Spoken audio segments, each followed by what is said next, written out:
Hey guys, it's Steve from stevepigottmusic.com. If you watched my last video, you'll know I'm on the road right now, and I'm away from some of my usual recording equipment. So rather than bringing you a guitar video, actual guitar in hand kind of video, I thought I'd just talk for a while. And what I'd like to talk about is how to refresh yourself musically.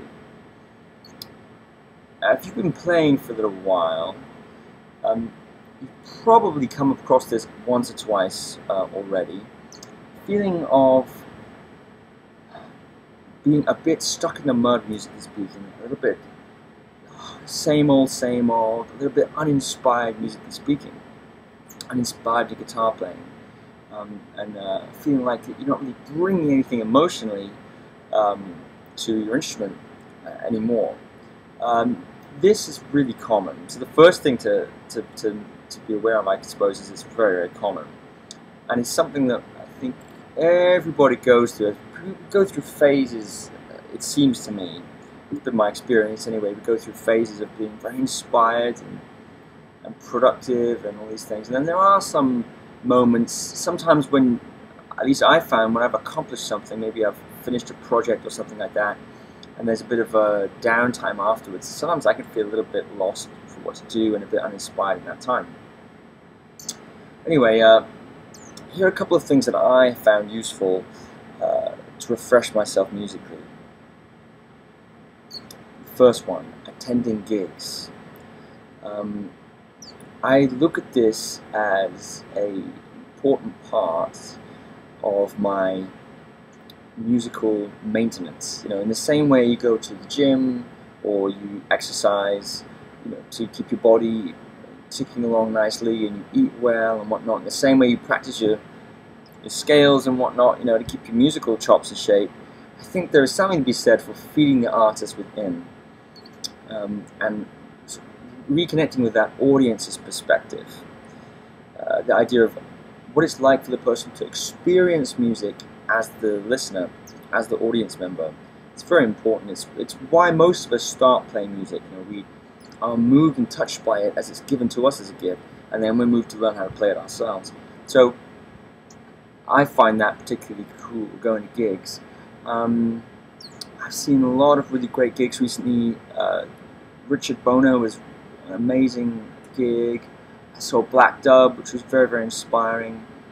Bobby McFerrin was really inspiring. I saw Wayne Shorter gig that was very free and out there, with Brian Blade on drums. Brian Blade also was on drums for Black Dub, actually, in a totally different context. And I found that the free nature of Wayne Shorter's, the gig they did, and they had John Patitucci on bass, it was really out there, you know, it stretched my ears quite a lot, and I really enjoyed that. I saw Return to Forever fairly recently as well, and they were really great. So I make it a priority in my life to actually go to gigs. I usually try and take some friends along if I can, make it a social thing. Or I just go by myself. Sometimes I go by myself. I went to Bobby McFerrin by myself. And it was great. It was great. So that's tip number one. Go to gigs. Alright. Tip number two that I found useful as well is listening to music. Especially different music that I'm involved in professionally. A lot of times musicians, we have to listen to a lot of music to learn songs, and, you know, as we're studying our instrument, we're always listening to music. I actually find it very useful to listen to music that has no real direct correlation to what I'm doing professionally at the time. So I really love choral music, you know, especially the sort of Renaissance kind of choral music with all the intertwining voices and things like that. I really like that, and it's just pleasant for me to listen to. I like certain old, well, I suppose it's more Renaissance music, things like that. I like also things like Bach, into the Baroque and things like that. And a few other things. I have this really cool CD called Metal Moves by a guy called Rune Carver. I think I picked it up in South Africa in a record store there, and It's a really cool CD, and I think it's more or less mostly based on this guy just hits metal objects like sculptures, and they start to reverberate together, and they set each other off, and creates a strange shimmering sound. Absolutely nothing to do with, you know, playing a guitar solo or something. Really nothing to do with that at all. But it's interesting sound, and it's, you know, I find it very, very cool. So sometimes I like to listen to music that's totally left field to what I do and what I normally listen to. And again, it's part of reconnecting with music as a listener and switching off that part of my brain that's always analyzing and breaking down the music that I'm hearing. Sometimes it's nice just to let it, you know, wash over you. That's number 2. Another idea is to shift the perspective. There's a saying that you can't see the wood for the trees, and sometimes when we're really close up to music, playing it every day, practicing, gigging, working, hanging out with musicians, thinking about music all the time, we're super close to it, I find it can be a little bit one-dimensional. I like to, if I can, have a balance in my life. So something I find useful is to trying hobbies, having some sort of hobby, maintaining some kind of hobby outside of music, some sort of interest outside of music. I actually have a lot of interests outside of music. I'm that kind of a person. I'm very curious about different things, and I like to get into things, you know. But I find that's very useful to have something to take my mind out of the musical headspace, out of that working space, and into something completely different. Regular exercise is also very, very good for this too, just to rejuvenate the whole body, get everything flowing and moving.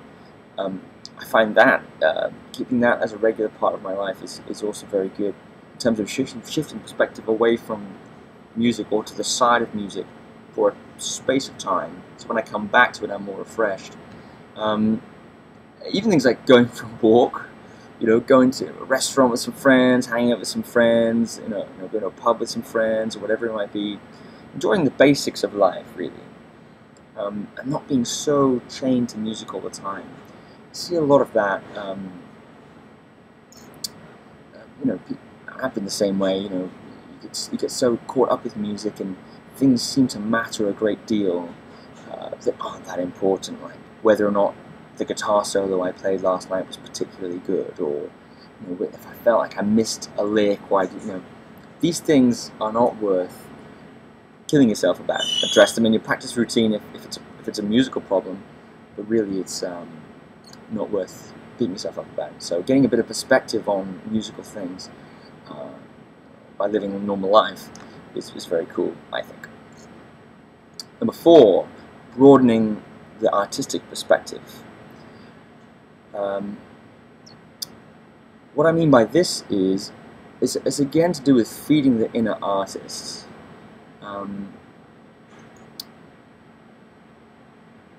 By checking out some art that is not music focused. So something I like to do myself is I like to go check out galleries from time to time. I live in London. The National Portrait Gallery near Trafalgar Square is free and really incredible. The pictures there, the detail there, they have pictures that go back a long time, hundreds of years. Incredible detail. These people preserved. They have certain ones that are huge pictures of Parliament or the House of Lords and these things, and they've got lots and lots of little people in them. And they're all labelled and named underneath, and you can see each person. It's interesting to me. I find it really great. The Tate Modern Gallery is also really good. Most of that's free. There are some paid exhibitions. Most of that's free. That's on the South Bank near Waterloo. I really enjoy looking at that as well. Just different installations, different things. I like to sort of read things into the installations and put my own meanings on it and just experience the art of it, I suppose. I like to check out plays from time to time. The Globe does really good Shakespeare for pretty cheap. You can check out, and different if you're in London, that is, different things like that. Just experiencing new things and drawing, feeding the artist within, really, from other people's art and other expression. I find that very useful.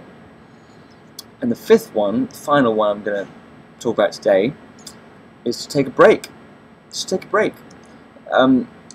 If you're a pro, you have a busy schedule, and well, in fact, who doesn't have a busy schedule, really? Certainly, if you're a pro playing music all the time, taking a break from music is actually easier said than done. But if you're feeling at a low ebb, inspirationally speaking, when it comes to your music, and some of these other things aren't really doing it for you to refresh you, it can serve to take a break. Just take a day off. Take 2 days off. Why not? You know, your chops are not going to deteriorate in that time. Not really. Not really. And what you gain in just mentally unclenching, you know, relaxing the musical muscles, and then coming back refreshed and reinvigorated, what you gain from that is much outweighs any small decrease your chops will take. I mean, 2 days, 3 days is not going to be a big decrease in your chops. So that's something I recommend to try. I've done it a few times, and it's been very helpful. You know, very helpful. So those are some of the things. Let me know what you think of these ideas. Let me know what you do when you get a bit fed up of music, fed up of playing, fed up of your guitar, and you know, you get a bit frustrated with things. Let me know what you do to refresh yourself. I'd be very interested to know. Okay, yep, like, comment, subscribe, please, if you enjoyed this video, and especially comment. I like to chat with you guys in the comments. It's really cool. And yeah, I'll be back in a couple of weeks. I'm back in a week for a day, and then I'm away again, and I'm back in another week or so. But the general message is I will be back, and hope you enjoyed this video. Thanks very much, guys. Bye-bye.